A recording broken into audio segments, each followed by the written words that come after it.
here and now in these times. Okay. So I'll start our meeting. Okay, I'm disappearing. Bye, Uh, Susan. the lady behind the veil. All right. So, Jay Baba, friends, we are meeting today with Etzion Becker from Haifa, Israel, who the rest of us from the States. And this is March, Friday, March 9th. Oh, no, 8th. 8th, sorry. So we'll let the meeting continue. Glad you're watching us. Jay Baba. Hey, Baba. You said you were going to talk about Moses? In a while, last week on Friday, I said that I have an invitation. I had an invitation by the Theosophical people for whom I made a translation of the abridgment of the Sacred Doctrine of Blavatsky, and we spent quite a few years together sharing, and they actually did more work for Baba over the time I spent with them, more than I've done, and all of us Baba lovers in Israel combined. The messages went to many thousands of people. You mean Baba's messages? When they Baba sent messages through the Theosophical Society. you know. Did they Quite, attribute those messages to him, his name? of course, they were interested with the discourses, which I translated. Especially they published the 6 discourses on the ego and sanskaras in their monthly magazine, and they offered me the opportunity to give talks and classes on spirituality. We had here and there a few groups. We would get together and study Baba's work on sanskaras or whatever they requested. I used to offer it to the people, and I did whatever they wanted. So quite a few thousands of people heard about Baba through them. Through the Theosophical Society. Yeah, and the maximum I did maybe a few hundreds, maybe a little bit more. I don't know. I have no idea. What do you know? Because what do I know? I Was never. Yes. Was there a conflict? Was there ever a conflict in in theology or their beliefs versus Baba, or no? They were not any. They're open-minded. The people for the Rudolf Steiner people, when I say the word about Meir Baba, I was immediately ousted. a strange spirit, they believe that the whole hostile spirits, Lucifer and Ahriman, and also they have a few real bad guys. And we have to be very concerned and afraid of these things. And here and there, I told them it's always it's here. It's not nothing external. We have to learn how to deal with these internal impulses and transform it.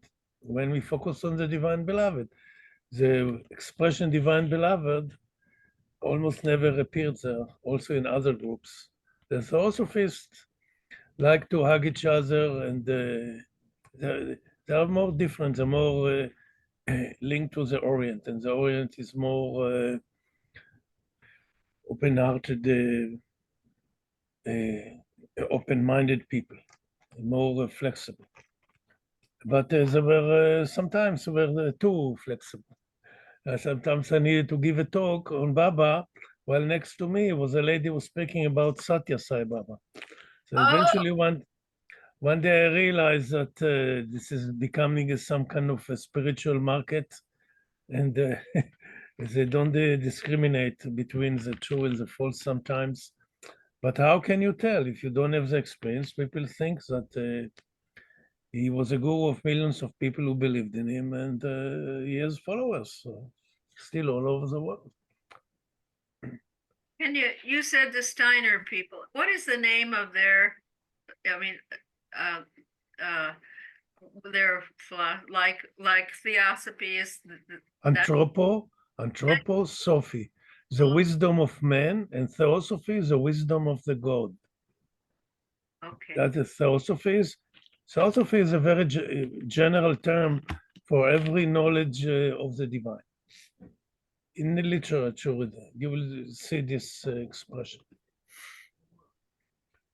Now, this is one thing. Another thing I wanted to correct myself that a few meetings before, I said Lord Mayor has about 200 pages per year. It's not. It's 100 something, 115. And to have a page, 115 pages a year, which are 3 or 4 a month, if you divide it by 12. And to have a page of Baba's ministry, we need 17,000 pages. No matter what, this has been the most recorded Advent in the history, the past 10,000 years. We have never had such an opportunity. And I think the one who is responsible for this, and this is my thought, is Sai Baba.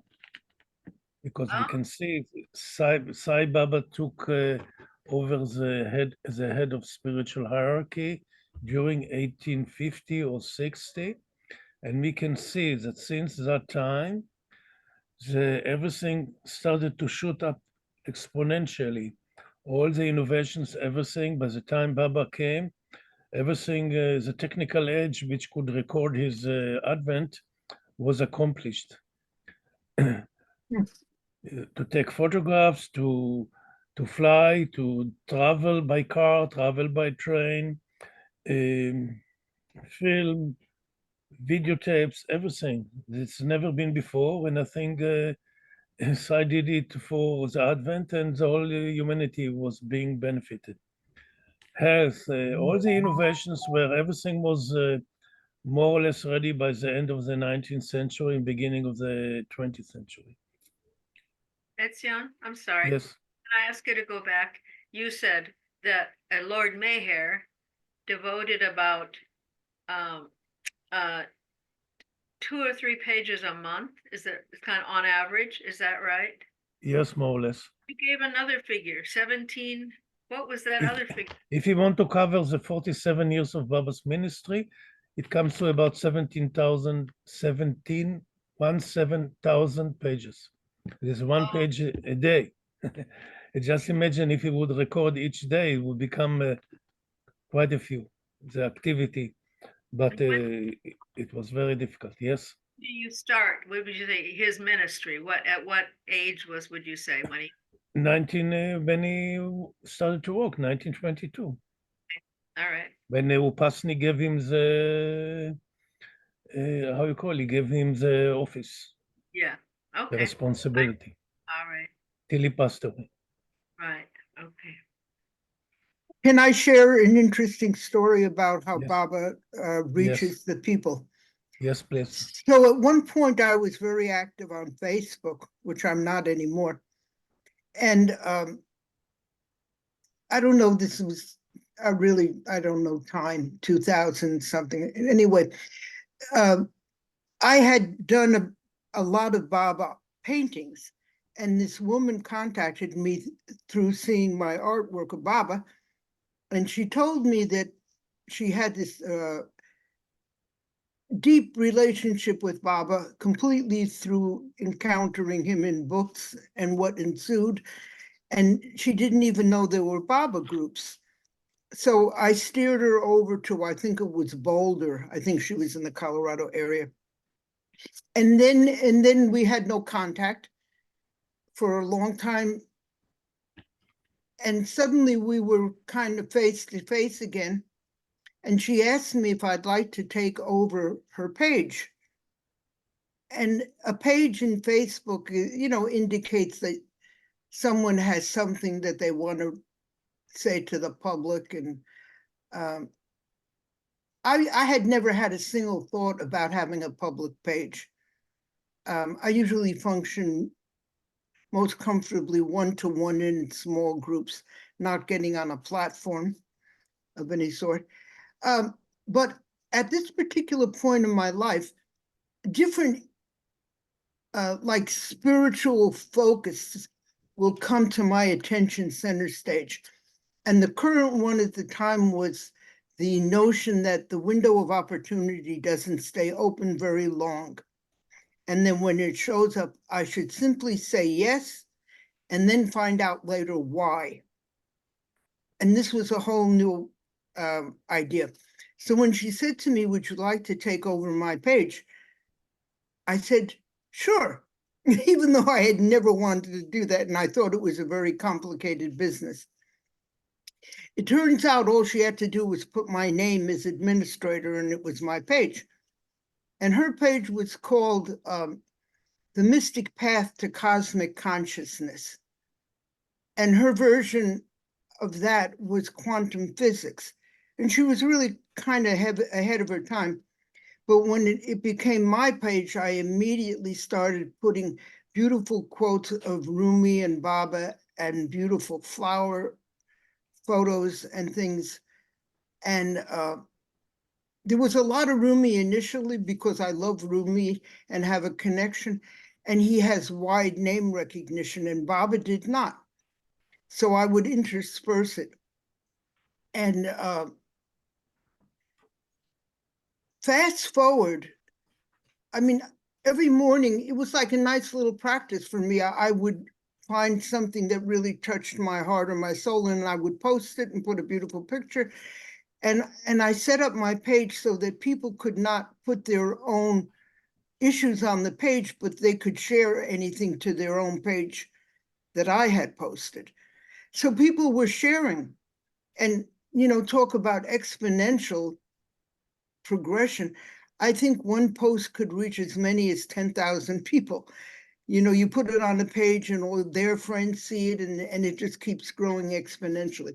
So many people heard about Baba that had never heard about Baba.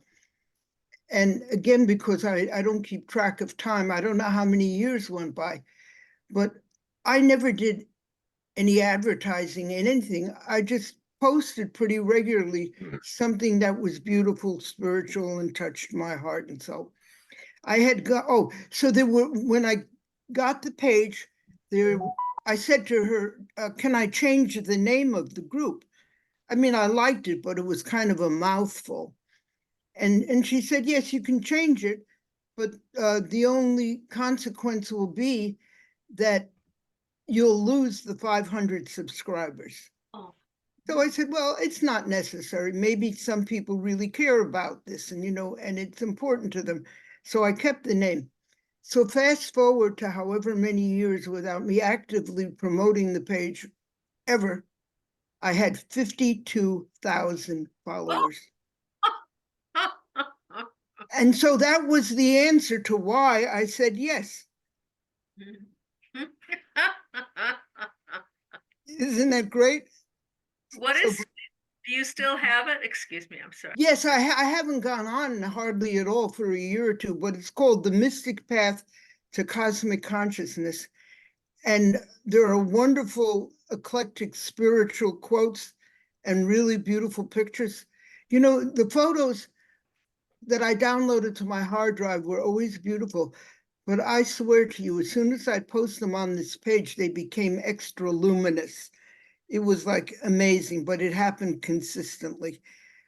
And even though I haven't been on the page, I checked in, I think a month or two ago, I still have 52,000 followers, even though I haven't posted for years. So anyway, Baba really, I feel, people became familiar a little bit with him and certainly aware of his name that had not had previous awareness of that. So Baba does his work. That's wonderful. Great Yes. story.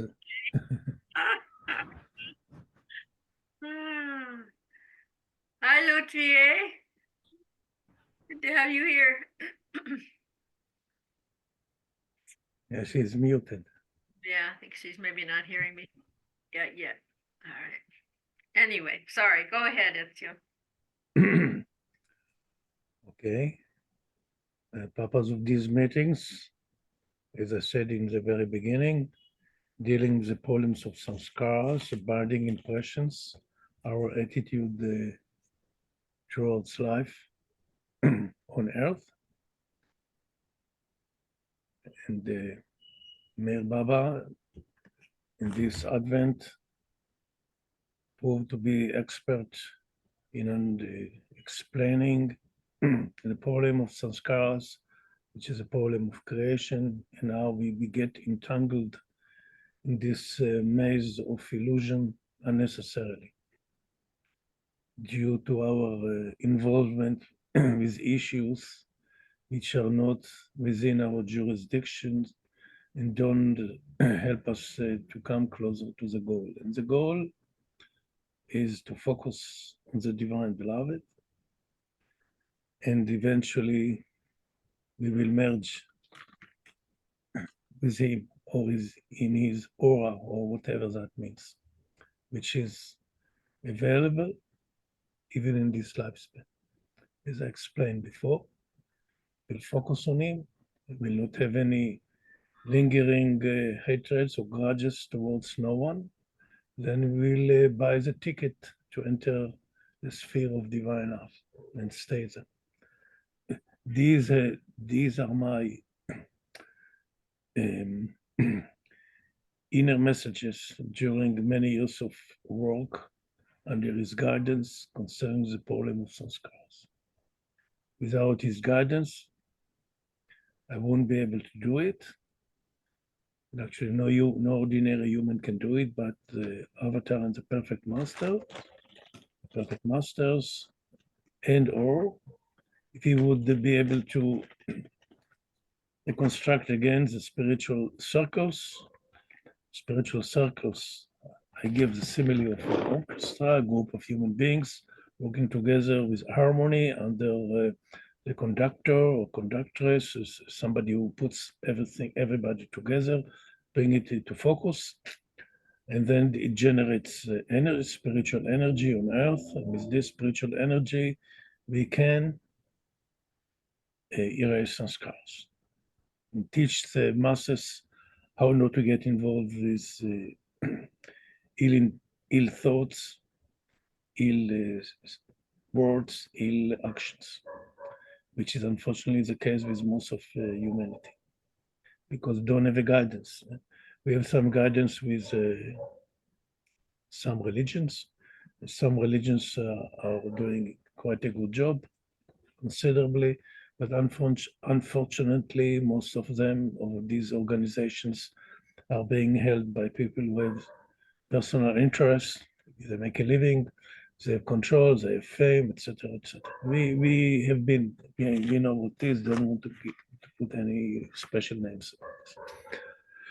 However, last week Rosa came up with a poem of the karmic problems of the Jewish nation. So I brought this evening the Book of Moses. This is 5 volumes of the book of the Pentateuch.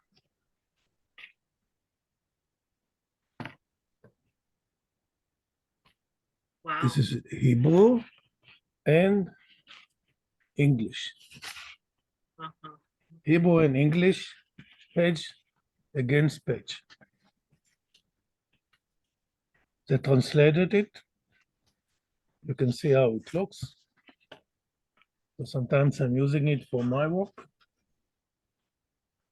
I don't know if you can read it, but you see, part is the Hebrew and the Hebrew sentence against the English sentence. So I would like to share a few quotes.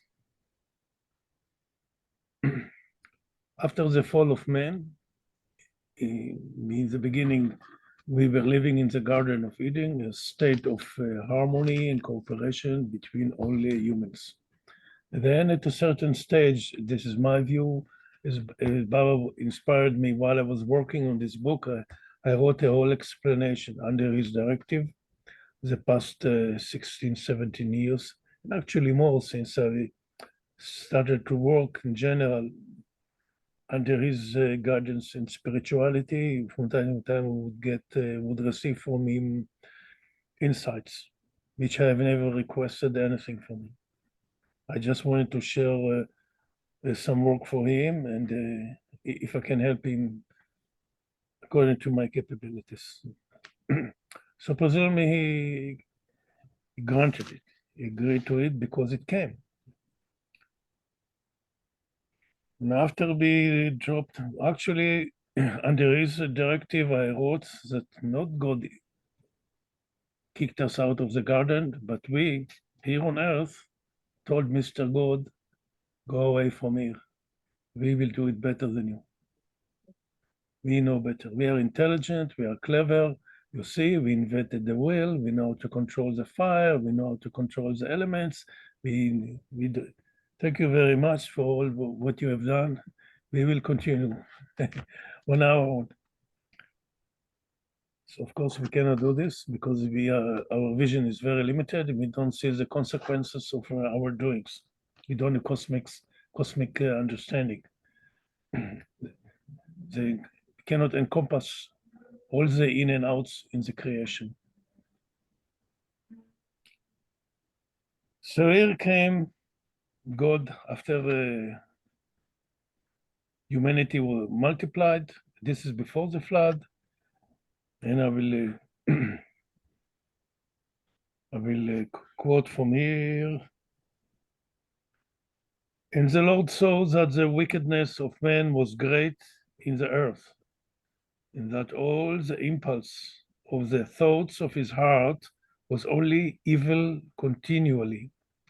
And the Lord repented that he had made man on the earth, and it grieved him at his heart. And the Lord said, I will destroy man whom I have created from the face of the earth. This is a very harsh statement.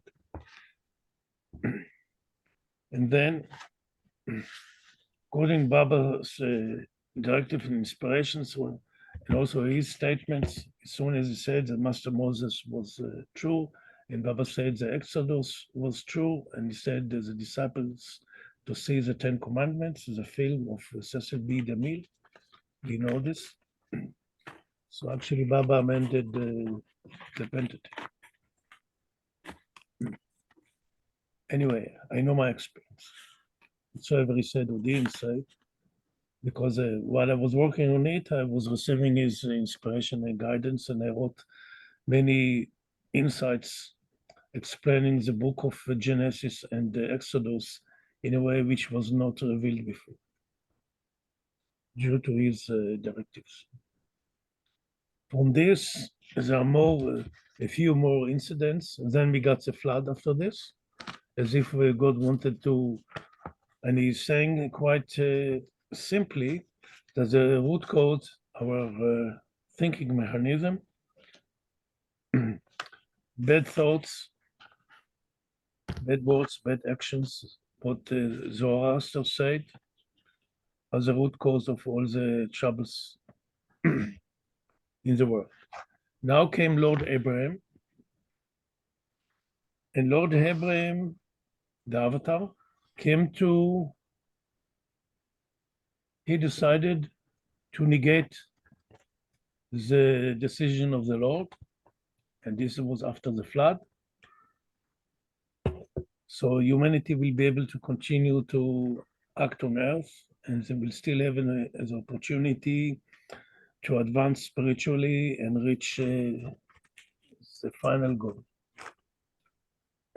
And according to my explanations, this explains the story that he was about to sacrifice Isaac. God ordered Abraham to slaughter his son as a sacrifice for God. And what it is that Lord Abraham represents the godhood, and Isaac represented humankind.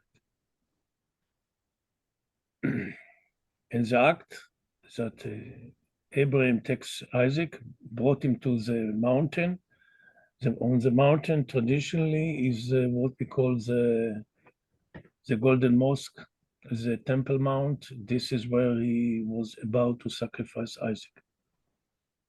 And many was about to accomplish this horrendous act. He actually destroyed, since Isaac was getting, you can imagine what a shock the boy was at. So when you get into such a shock, it destroys the sanskaras, and this destroys some of the sanskaras of humanity, because Isaac represented humanity under the directive of the Lord Abraham. So humanity could continue in spite all the odds on the spiritual path.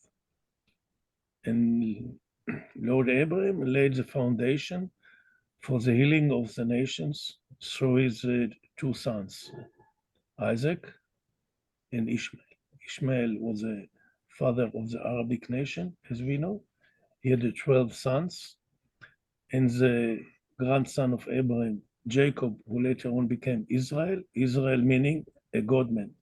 Jacob was the first person in the Bible mentioned who achieved the state of God realization, and we can see it before he was exiled from the land of Israel because he had this dispute with his brother over the we call it, he was the firstborn. Esau was the firstborn and Jacob was the second. Before they were born, the two brothers, they were twins, and they were fighting within the womb of the mother, who is going to be born first, and the first would take the lead. But Jacob was supposed that this symbolizes our internal conflict within ourselves between the spiritual man and the material man. And Jacob, his role was to be the spiritual man, and Esau was the material man. And these two aspects are necessary. And eventually, when we advance on the path, these two aspects are being merged towards Godhood.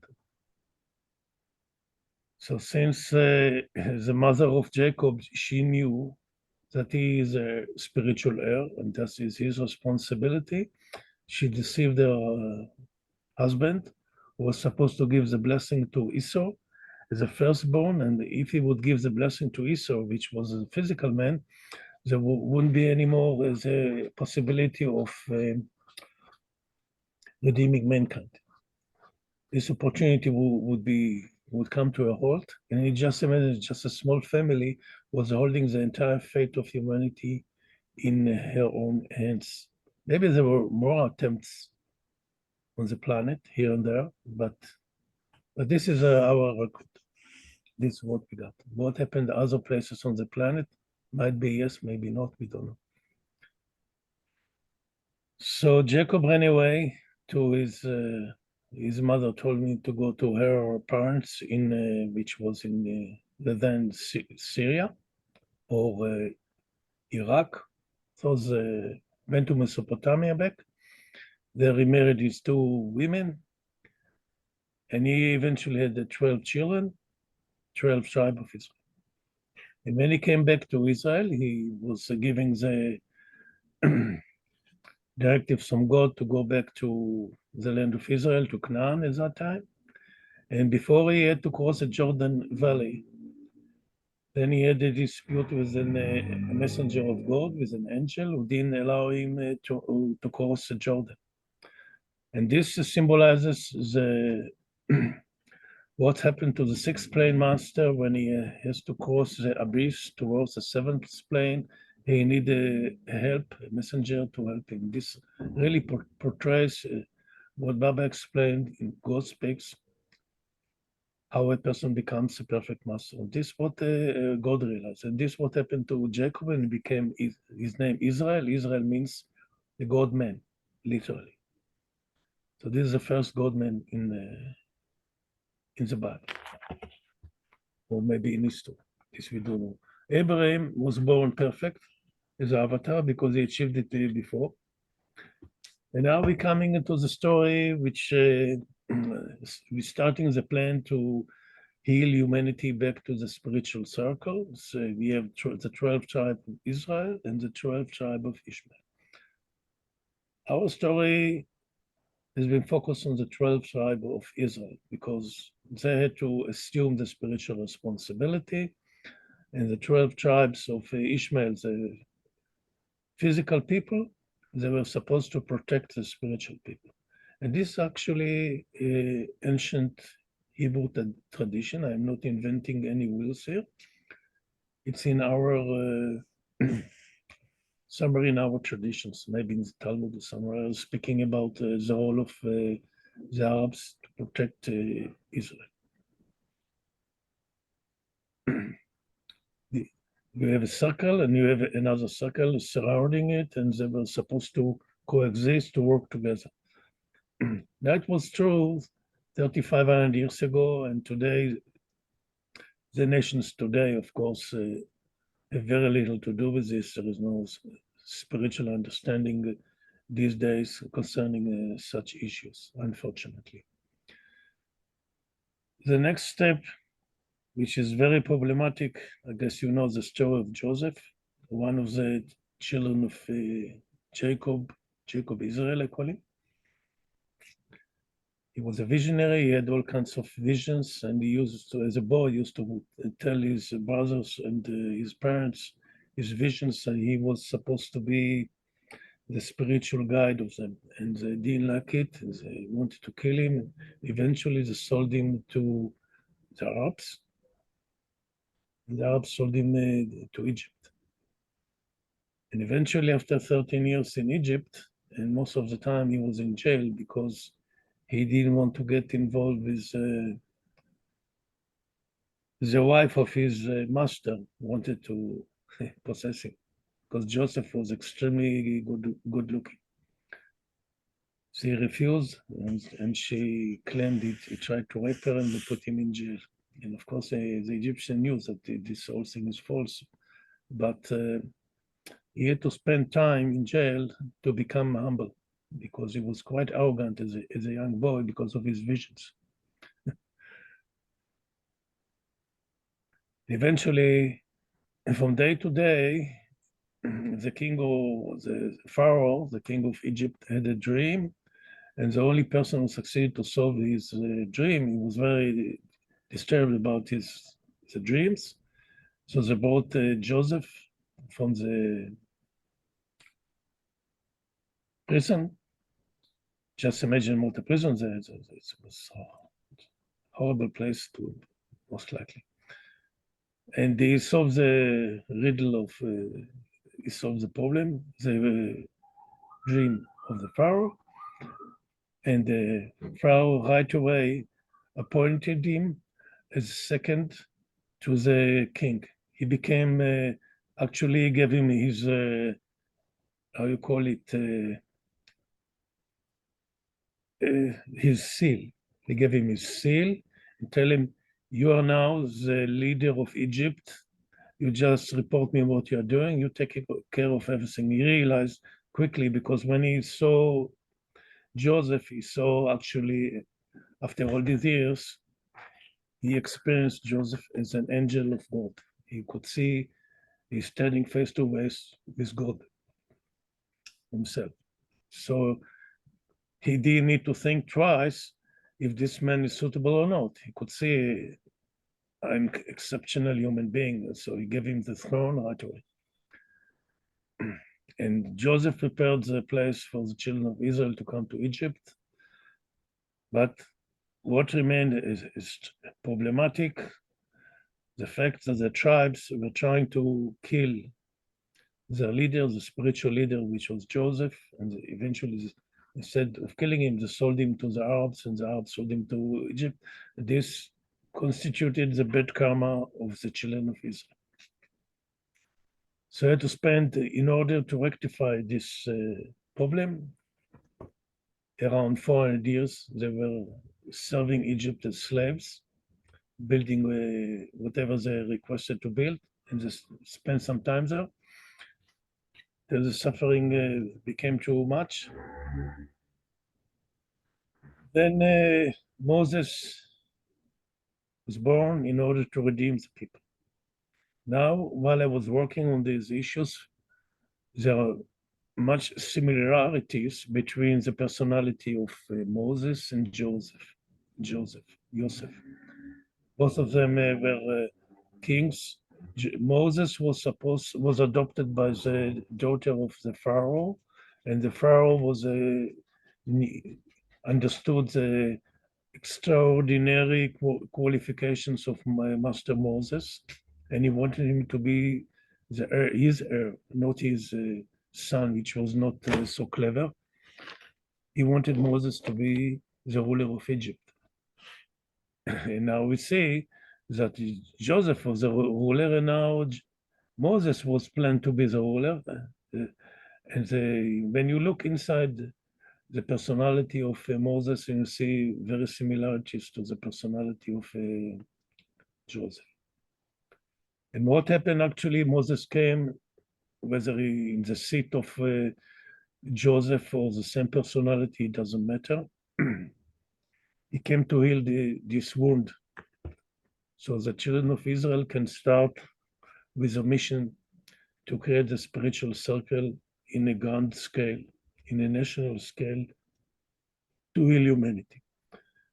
We know that each perfect master or advanced soul or God realized has a circle, and so this circle of 12 representatives, these 12 humans, male and female, represent before the master humanity, and he's working on the entire humanity with the 12 men and women accordingly. Depends. This is being explained to us by various masters, and Baba also gave it much attention, etc. Then eventually, Master Moses is working in the spiritual hierarchy to redeem the children of Israel from Egypt against the will of Pharaoh, the king, and we know the 10 plagues and all the hard hand God inflicted on the Egyptians. So the children of Israel could say that whatsoever Master Moses is saying is coming true. And this was going on for days and weeks and months, and still they didn't believe it. They didn't trust Moses. And what happened, the problem of humanity, we humans are supposed to feel that we are a family of men, and each one of us is supposed to be a cell in the body of humankind. And due to the fall of man, we became separated individuals. We became remote from each other. We started to develop hatreds and animosity between ourselves, and the whole body of humankind broke apart. And we can see today how the situation is between humans. Lack of trust, lack of honesty. We don't feel like one body. We don't feel like a cohesive family where we're supposed to feel trusted and enfolded, etc. The children of Israel didn't succeed in this, in spite of the 400 years they were staying in the furnace of slavery in Egypt. This furnace was supposed to destroy the sanskaras and to prepare them for the mission. So Moses is taking them out willy-nilly. The tradition says that only 20% of the children of Israel went out.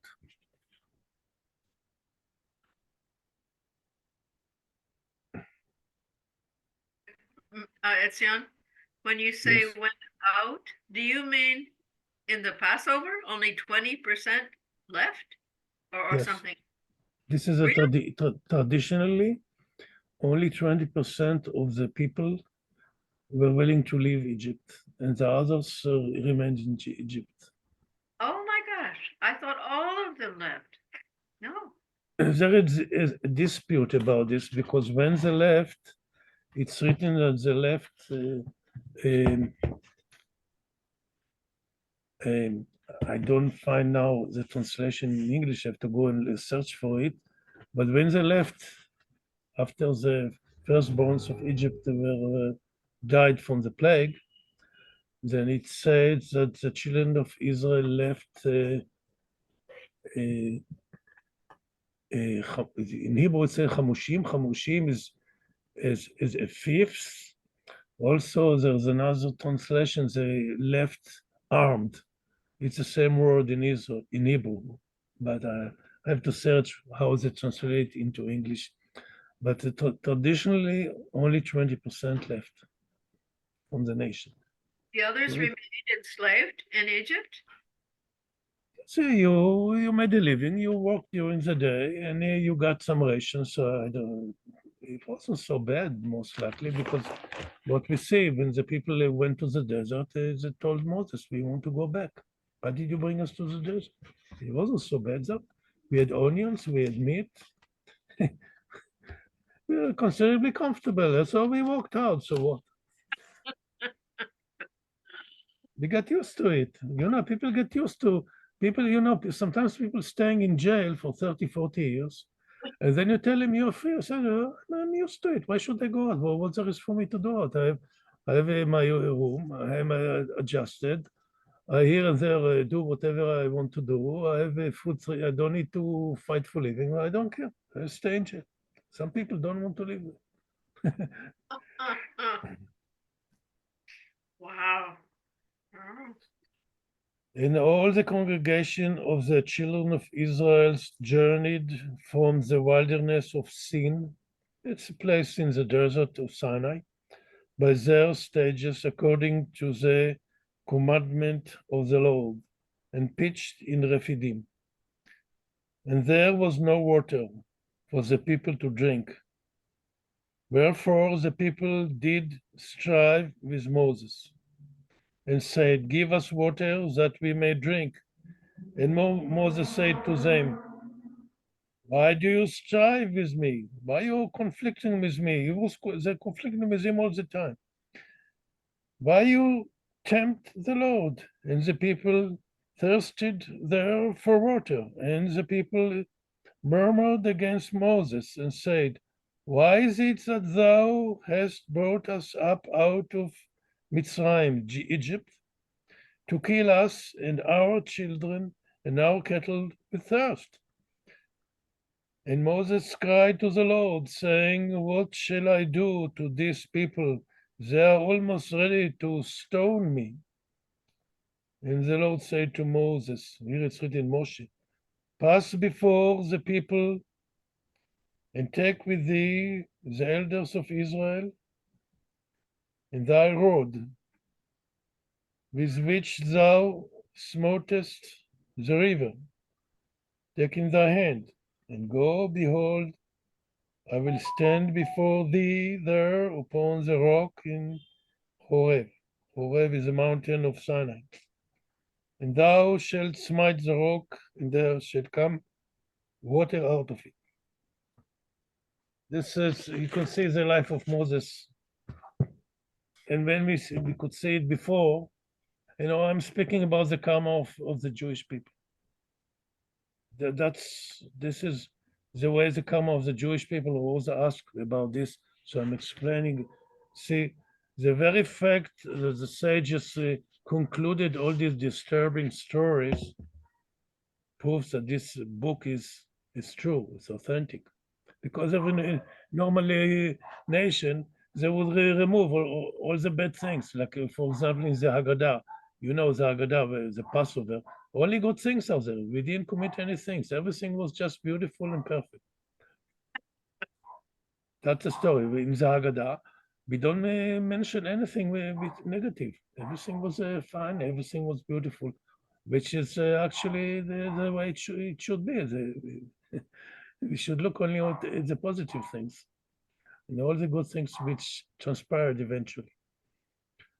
Etzion, Yes, sorry, I have one more question.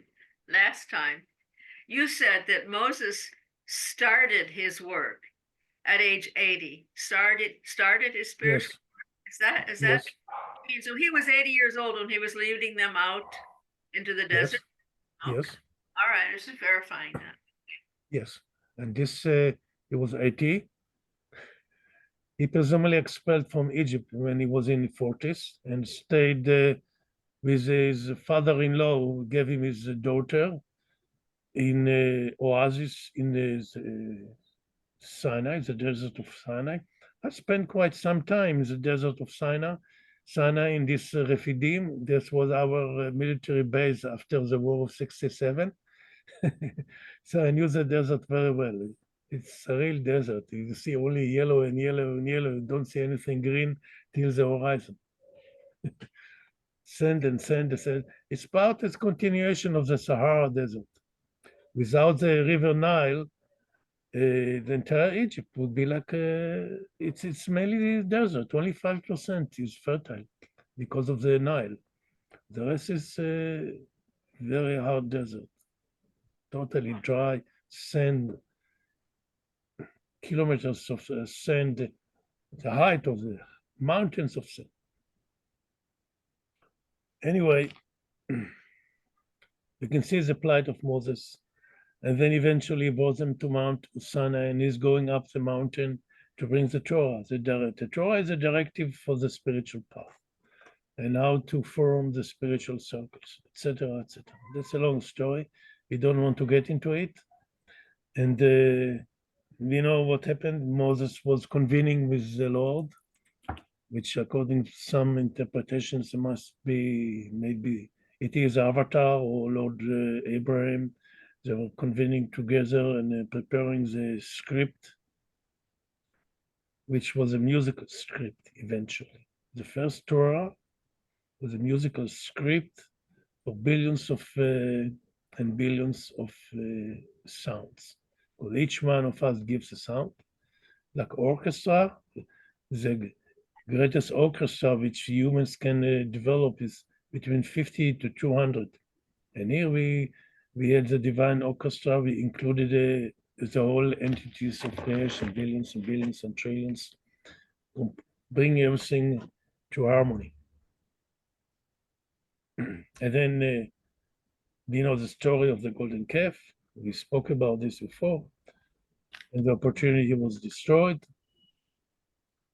And in a way, and actually, what happened is a typical trick of the masters. When you travel on the spiritual path, you do your best, and then you come to a crossroad, and you have to decide in this crossroad whether to go to the right or to the left. And when they came to this crossroad, the people were left alone. Master Moses left them alone for 40 days, and he was up on the mountain convening with the Lord. And after 40 days, the people forgot that their master disappeared. And all this time, they would get the manna and bread and fowl, birds from heaven would come daily, so they could eat. All the provisions were given, even during the absence of Moses. And they lost their faith, their trust in the guidance of Moses, and said, the man disappeared, we don't know what happened to him, and he came to his brother.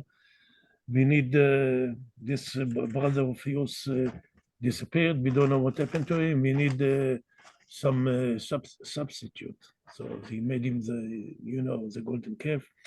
And the Lord on the mountain tells Moses, you go down, your people got corrupted. Moses goes down and see the orgy. They made an orgy. Moses up there with the Lord writing the Torah, and the people down earth, humanity. This is humanity, having a good time. This is what we want, to have a good time. So this particular opportunity was destroyed. So on this I wrote Baba's skit, Baba and Moses. Do you feel like reading it? You want to go to Do you wish to go to my website to read this skit of mine, Baba and Moses? Yeah, let's see. If so you wish. I think it's a good one. It's it, it tells a tale in a humorous way. Gotta find it. Let's see. You did? No, I have to find it now. Okay, you go to my website, the Baba Skits, English Baba Skits. It's under articles, I believe. All right.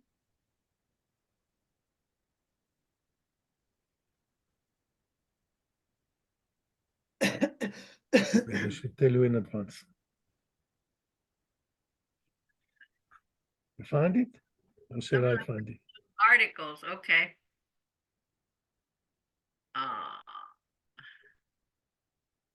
Essays, skits. All right. Okay. So scroll, you will see Baba and Moses. Okay, there it is. Okay, Do you want to read it? sure. Wonderful. Okay. Maybe I'll share it so you can, if you want to go along, I'll read it. So let's see, wait. Let me, okay, share screen.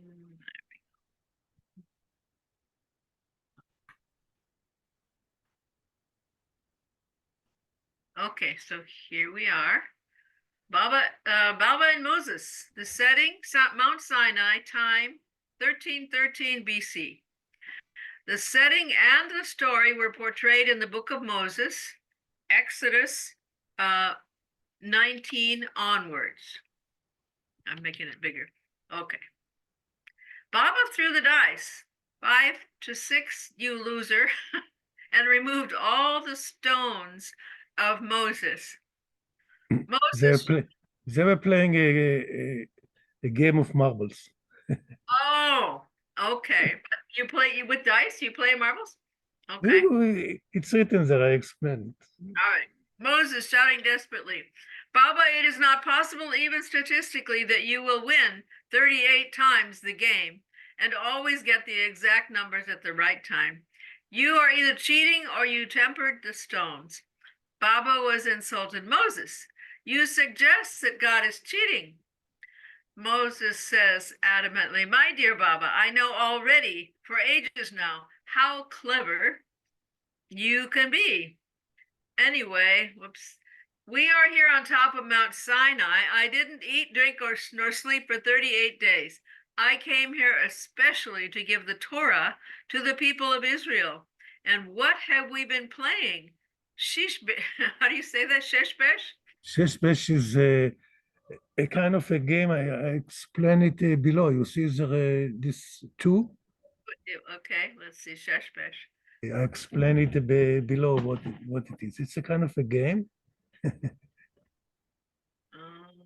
did it see? You have to go to a website for this. It's a game of dice. It doesn't matter. Dice. Oh, You have to move. You have to move the stones on the backgammon. Backgammon. It's a backgammon. Baba, most seriously, my dear Moses, this time between us will never return till the end of time. We will never play such games leisurely for sheer fun. It has been the most important time for you since the very beginning of your inception as an individual dropped soul. Moses, just imagine what scholars and mystics will evaluate concerning this event. What in the world is going to say when it will be heard that we played here games? Baba, as they were doing an orgy down below, huh? Baba smiling. Don't worry, it will be concealed from humanity till I instruct Etzion to disclose this secret. Anyway, I have good news for you and bad news. What do you wish to hear first? Moses says, start with the bad news. It is better to end up with the good ones. Baba, with a deep sigh, says, your people actually made their decisions. Most of them voted against my Torah. They broke the spiritual Torah, created a golden calf, and now they are dancing, drinking, and fornicating before it. Moses jumped on his feet and started running violently around the room, screaming from the top of his lungs, I told you before, they are still children, spiritual children. How could I have agreed to leave them alone?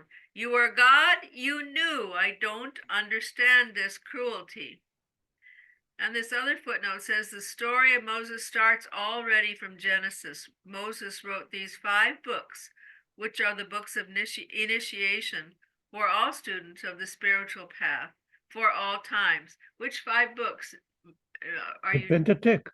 Oh, Pentateuch. so that is a particularly Hebrew, whatever reference, right?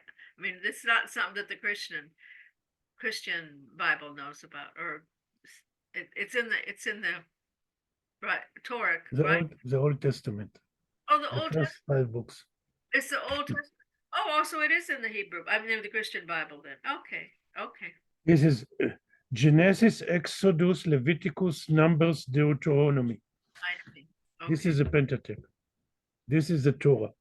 I see. Okay. Oh, I didn't know that. The Torah is the same as the first 5 books of the Christian Bible, Old Testament. Yes. And Moses went totally berserk, dashing his head against the walls till he was bleeding, and all the while Baba was just watching silently. After some time, Moses collapsed on the ground, totally exhausted, sobbing his heart out. Baba, smiling lovingly, says, You don't want to hear about the good news? Moses, with red eyes, says, Good news? What good news? You don't know what the outcome is. Baba sternly says, The law is the law. The people must choose, and they are not naive infants. This is the way of the Torah, spiritual training. The aspirant eventually comes to a crossroad where he must make a choice. According to the decision will be the nature of his personal Torah. I write the directive for the aspirant according to his inner psychic makeup, and I must wait till it is being surfaced. Even I know the inner chambers of each one. I must wait for his decision. This is the way and the law, and you know it quite well. You have been through all this, and you have often made the right decisions, and you were willing to accept the wrongs and take the necessary measures in correcting them. This is the reason why I have chosen you of all humans to give the spiritual directive to humankind. I put an eye on you since I noticed quite from your start that you often choose the good of others instead of yours. Even from the molecular level, you usually live to the well-being of others and placed yourself the last, and that's why I placed you at the top. As I took Joseph out of the dungeon and made him king of Egypt, so I took you from your desert isolation, where you were happy with your sheep, and I made you the Lord of humanity. You have been undergoing the most severe spiritual training over ages and ages, and the time has come. You are ready for the final step, and this is the good news. Etzion, I have to let my dog out. He needs to go to the bathroom. Okay, go ahead.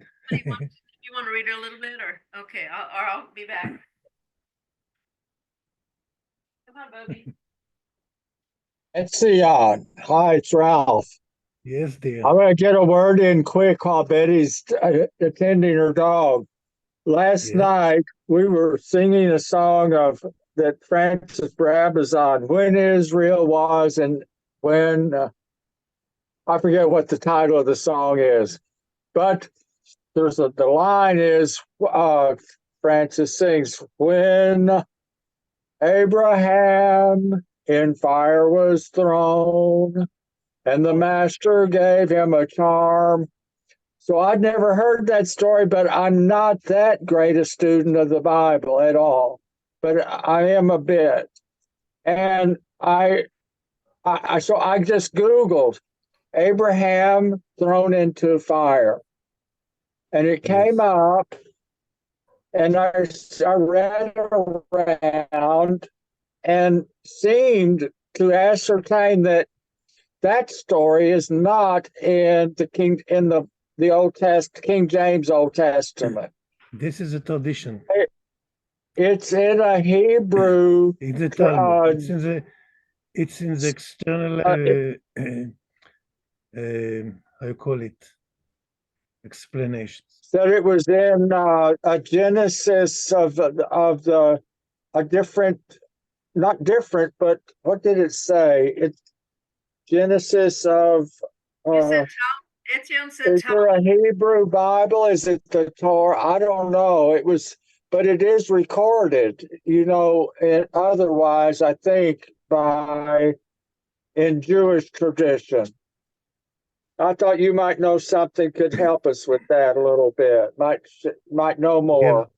My dear, we have the printed book and we have the interpretations. The interpretations are the oral tradition, which the stories and the legends.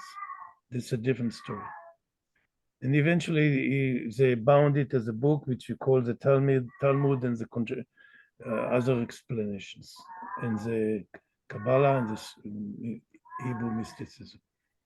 But I think we will continue reading this story which I wrote, which tells a story of Moses. Okay. Moses watching Baba silently. I descended from the highest of the high to grant you personally the final goal, and you are running amok, dashing your head to the walls. I have been your personal master all over the eons. It is not my role to act as master for humans. This is the role of the perfect masters. I made you an exception. The time has come. Go and wash your face. Moses quietly says to Baba, I am on severe fast till the Torah will be given to the people, and I am not going to touch any water till then. This was your initial order. Baba frowns. Your fast has no value at this moment. Baba opened the refrigerator and handed Moses a glass of ice-cold lemonade with mint leaves. Drink it.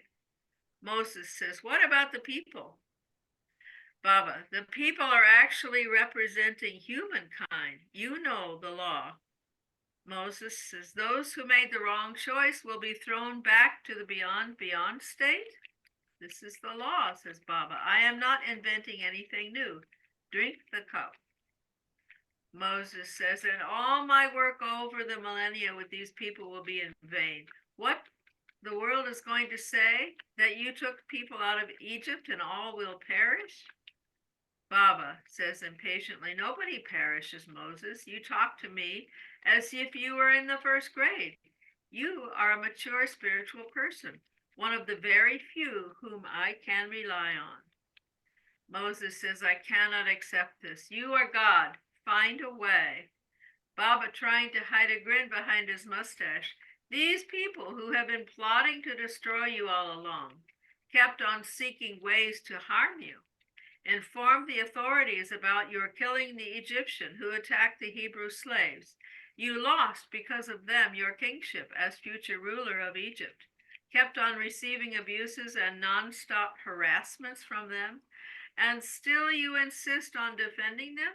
Since I appeared to you again in this life, you have made any effort to step out of this responsibility. You wanted me to give this mission to your elder brother, Prophet Aaron, or somebody else.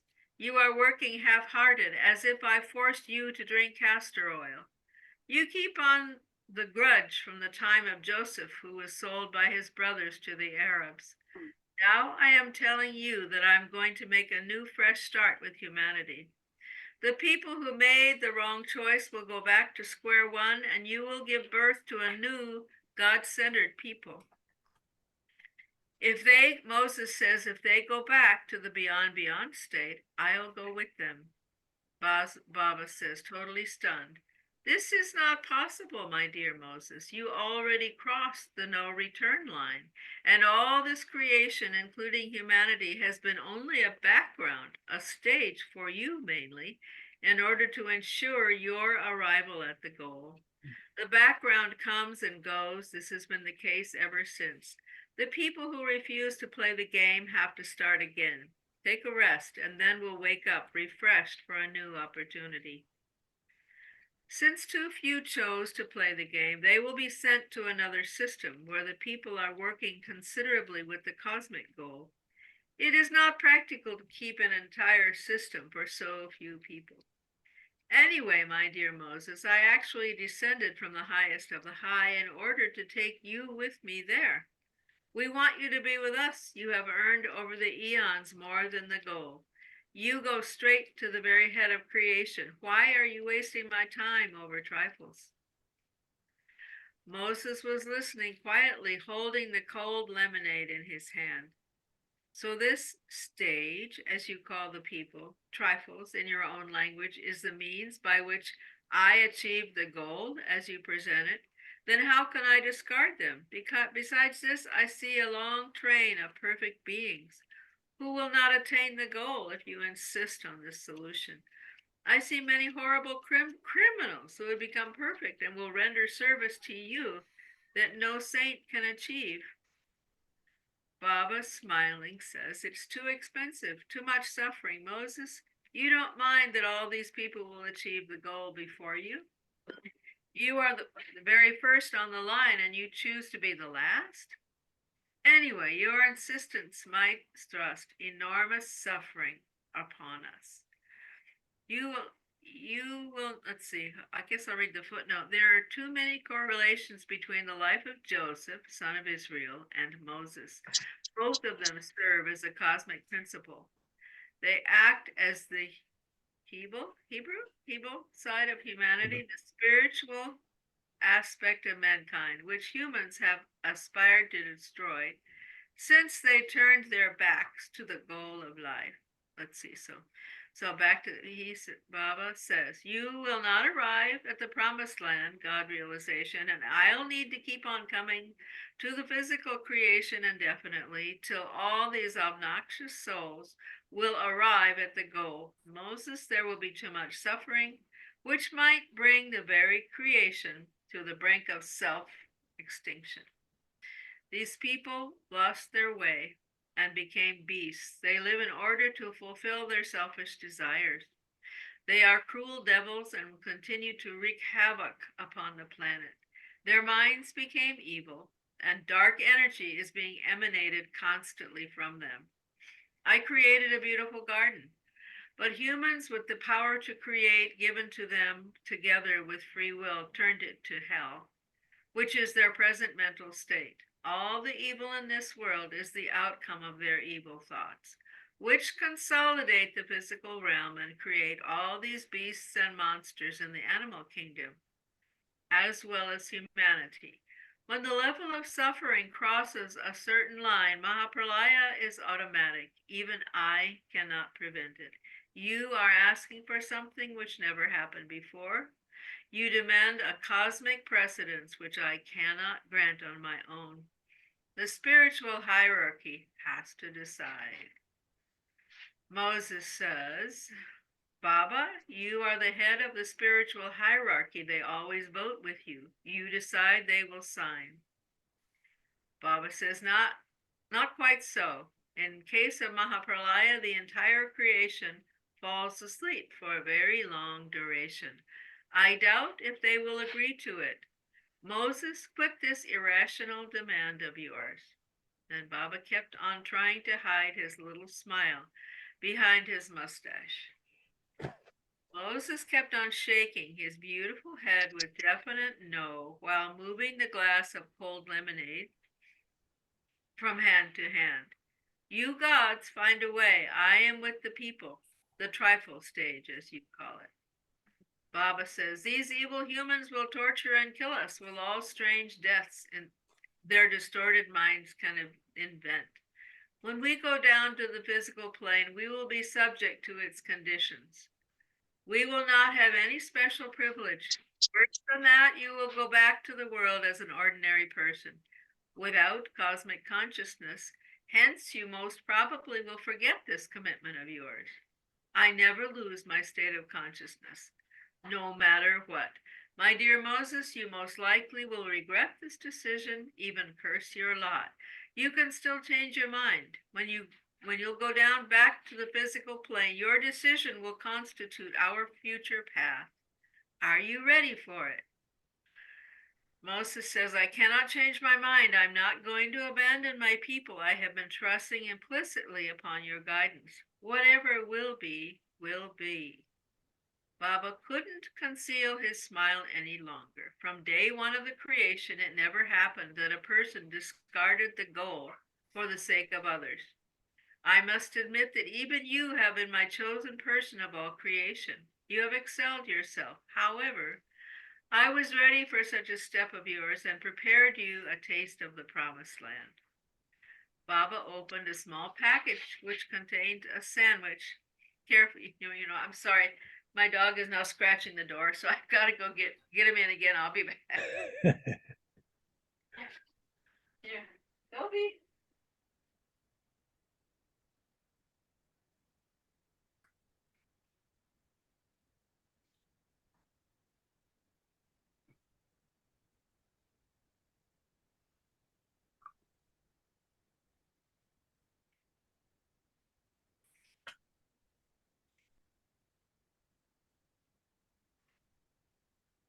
Okay, let's see. Baba opened a small package which contained a sandwich carefully packed by Mara. Since you will not enter the promised land in this lifespan of yours, I would like you to have a taste of it. Mara prepared you personally a bagel with Jerusalem goat cheese. Okay, where's the footnote here? Jerusalem. I wrote a skit. Before that, I wrote a skit named the Jerusalem Bagel with the Jerusalem goat cheese. Some kind of wild story. Okay. You don't need to look at it now. Even Jerusalem doesn't exist yet. We made a special effort for you. Moses was just standing there looking at Baba speechless. Baba says, Moses, if you drink the cup and eat the bagel, it is irreversible. You will lose the goal for which you have been striving for so long. Moses gulped the cup of lemonade and stuffed his mouth with the bagel, swallowing it almost at once. Moses said, you knew in advance what was going to happen, don't you? Baba says, of course I knew. I knew everything, but you didn't know. Now you know where you are. Your innermost motives have been surfaced. This is the purpose of spiritual training. My dear Moses, no one ever has passed such a severe test which I have placed upon you with such remarkable success. And now you quite easily, with light heart, gave up the promised land and accepted upon yourself a series of painful lifespans, all for the sake of others. Moses, you won my heart, and thus you won the entire creation. I am the goal. By winning me, you won the entire goals in creation as one. Actually, you have nothing to achieve anymore. I will never turn away from you, come what may. Even you will go against me. I will not abandon you. You will run away from me. I will run after you. Moses, you made a cosmic precedence. You are a cosmic principle. Baba took out from the inside pocket of his pink coat a document. This was a contract between the spiritual hierarchy and Moses. Baba signed it and placed his seal on it. Moses looked at it carefully before placing his signature on the document and exclaimed, Baba, the date on the document is about 3 months before we left Egypt, and you told me just now that the spiritual hierarchy will not sign. But they did a long time before this all happened. You cunning, crafty trickster. Baba only smiled sweetly at Moses, who gazed at his beloved with complete adoration. Moses says, but what about the Torah? Baba says, Moses, you are quite qualified. Now the entire circumstance is very clear to you. You know who the people with you are and who is against you. You can see now their inner motives, which you couldn't see before you came up here. You achieved now a spiritual state which you didn't have before. And with this wider spectrum, you can write the manual for directing humanity wherever it is. Moses, your book will be #1 bestseller of all times. Your name will be known to most of humanity. You are the headmaster of all humanity. And the Lord of love was so endlessly pleased that he started to love the creation as he always wished to, almost.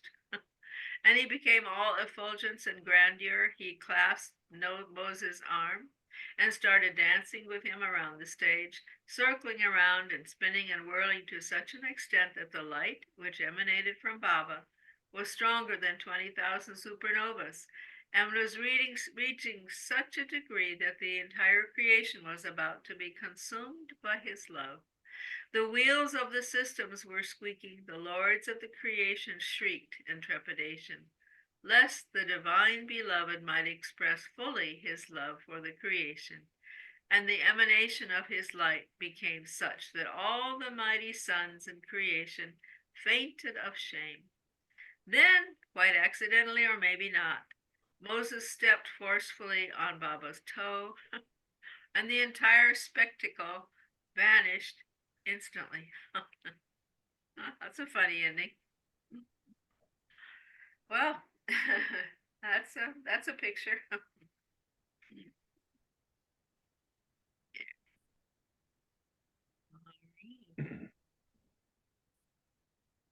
Ah, okay. Well, I don't know that I have anything to say.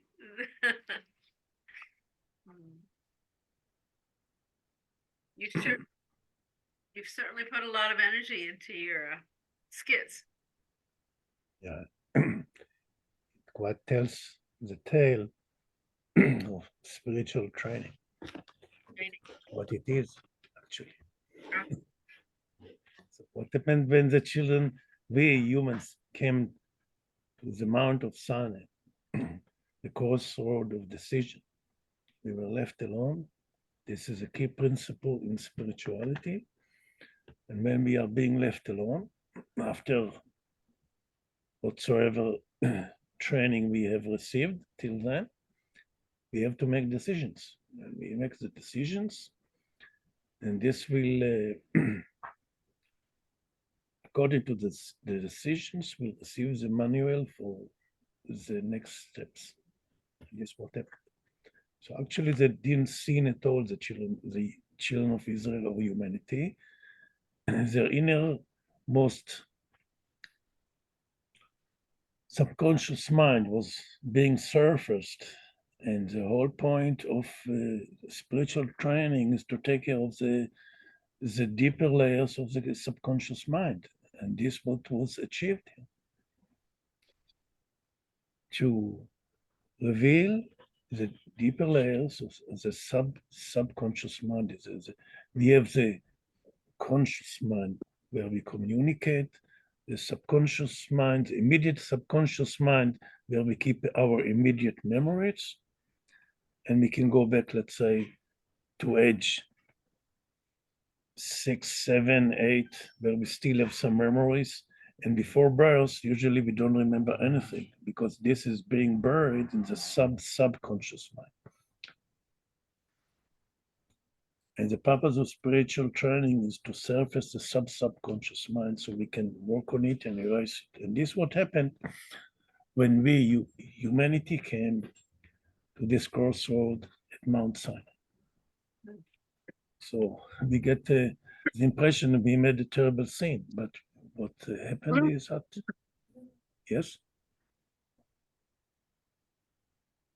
It is part of, it's a natural step of spiritual training. That is, everything has to surface before we clean everything. This is what happened. This explanation gives totally different outlook at what happens. We're being considered as a terrible thing. Who knows what we have done? We destroyed the world, etc., etc. In a way, it's true. In a way, it is not true. So this story, what I wrote, came to give some different angle of clarification of what's happening during spiritual training.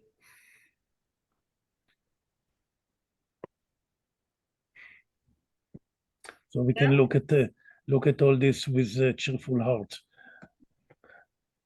Also, we can understand the falsification of humanity towards so-called the Jewish race, their resentment, because subconsciously humanity blames the Jewish people for the sins of the Golden Calf, etc., and other issues which prevented humanity from being healed. In a way, it is true. In a way, this is the state of humanity in general. This is not just a Jewish nation.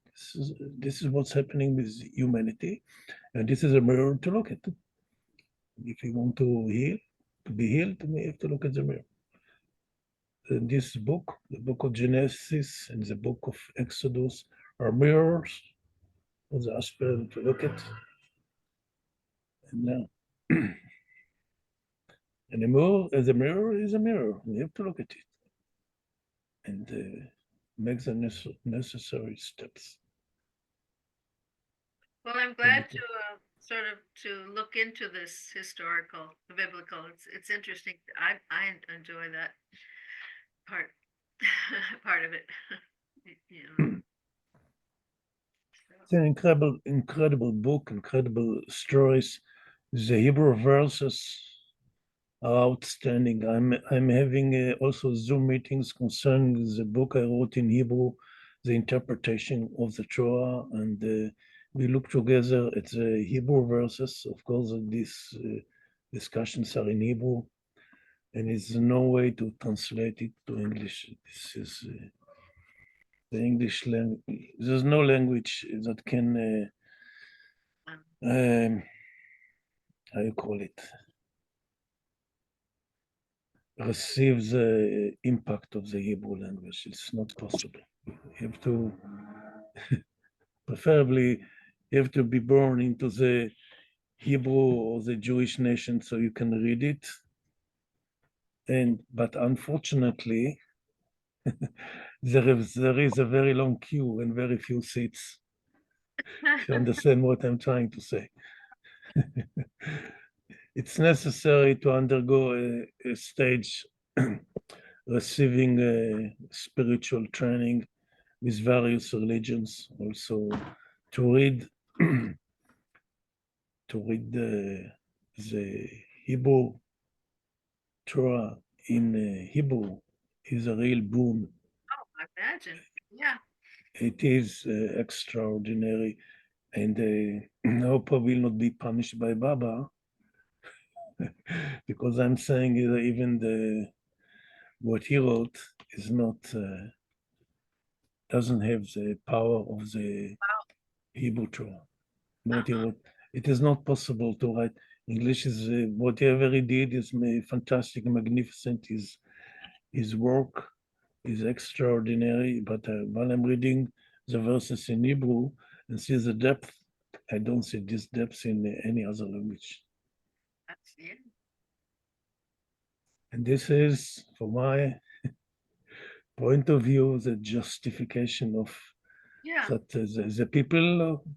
the people of the book, as we call them, also the Quran calls it the people of the book, and other languages deserve a place so they can sit quietly and study this incredible manuscript. This has been my ruling before Israel. So the people who ask questions, why Baba put it here? First, this fulfillment of the prophecies, which Baba also came to ascertain, which are the Bible, the Quran, and the Masters, and Muhammad is saying that as soon as Muhammad said in the Quran that the Torah is true, this in the Lutfi is still here, or she is gone, I think. It's in the Surah Al-Ma'idah, I think the 11th verse, if I'm not wrong. I gave you the Torah, truth and light. This is what Muhammad is saying to the Jewish people. And if he said this in the Quran, he also ascertained the prophecies, which said that the Jewish people will come back to the state of Israel. And the Quran says that this land of Israel belongs to the people of the book. It is said in the Quran. Well, just how to you'll have some details to work out, no? If they're coming back, you have to figure out how to share. Sorry? I said if the people of the book are coming back, as they have, there's this problem of how to share the land. That I'm just kind of joking, but not really. You have to figure that one out. It needs to be peaceful. Well, if Baba ruled out and he made his decisions, I suspect he has a plan. I suspect he does. What else can we do? We have to Yep. trust that he has a plan. That if whatsoever he does, there must be a reason behind it, and he has the power to foresee because he ruled out. He knows that he said it, and I have my insights without reading anything. And I know what Meira told me, and we know what Baba said. And I have the Kerry Ben Shema archive is endless references, the letters she exchanged with Baba to Adi K and money, etc. Shows Baba's deep concern about Kerry, and he Yeah, was very much so concerned about everything. that would be interesting to look into. Yeah, he was informed that there was exchange of a few rupees between Kerry and the trust, or what it's in the letters. It's I scanned everything and I gave the archive to the trust and others. Quite an amazing story. Yeah. All right. So, To close, I would say now we've got another meeting coming up in yeah, I think we did quite okay this evening. Thank you. Appreciate this. And I trust that more people will come eventually on their own and view this talk. And they seem to be coming. Yeah, you said yeah, that. I can see. I noticed. So we are doing okay. Doesn't matter if you're That's right. now we are four of us. It's more than enough. Last week we were three of us, and 118, 120 watched it. So what's wrong with it? It's more than what we expected in the Right. beginning. Exactly. And it's And preserved. okay, I have to make a little comment. My wife requested if we can start a little bit later. Is it possible? At quarter to one? Sure. Oh, so you have a little more time for lunch. Yeah. I don't know why. Yeah. Well, she wants to relax because we finished lunch and then I ran outside. I'm sitting in the garden and she was not too happy about this. But we managed to pass this occasional crisis. Okay. Yeah. Okay, we can start at what? Okay. Well, our time is 12. 12:30, if you make it 12:45 That's or fine. 40. Sure. 12:40. That's fine. 12:45. Okay. You see, we spoke an hour and it was quite fruitful and we touched many issues, and I would love to hear more comments from the people if they want to participate. And Well, yeah. We can share many more issues okay. in the days to come. 12:45 it is. I think we maybe, if we're gonna read the plays again, the skits, I think maybe we should, I think that's a lot. And maybe we divide it up to have a discussion one time and a play another, just kind of like that. I mean, this is 2 hours now that we've been, is it? No, it's, what is No, it? we shared an hour, a little bit more, Hour and a half, hour and a half. an hour and a half. Yeah, that's okay. All right. Yeah, all right. It was a nice meeting. Thank you. Appreciate this. Yes, I feel like I'm learning a lot of history. I appreciate that. Yeah, we can touch all kinds of Yeah. details. Bringing, I can bring from time to time what I wrote on the Torah, which is quite revealing, Okay. like this skit, which I wrote. When did I write it? 10 years ago, maybe more. Right. Actually, I was writing the skits. I started to write from, I think, from 2000. The first one was the Brooklyn Bridge. A parody on Baba as a perfect master. This is some kind of ridiculous joke, you know. This is such sheer entertainment. You can read it if you want, or maybe we'll read it sometime to make the public laugh. It's funny. It was very funny. One of my funniest skits, I think. Good. I Okay. wrote it to make, you know, why I was doing it. I was writing these skits to make Baba laugh, and then I decided if it's funny because I couldn't stop while I was writing this. 2 weeks I didn't stop laughing from the scenes of what I portrayed. It was very funny. So I understood if myself and Baba are laughing, then why not to make the community laugh? Let me tell the people that you find these by going to amirbabaisrael.com and then the English section and then activities and then activity. Is that the right word? Activities? And then under Articles. that, articles. English I'm sorry. section, articles. Okay. Articles. And then under articles is skits. And that's how you would find them. Then they can see other things. Yeah. Okay. All right. All right. Till next time. Thank you. 12:40. Oh, okay. On our calendar, 12:45.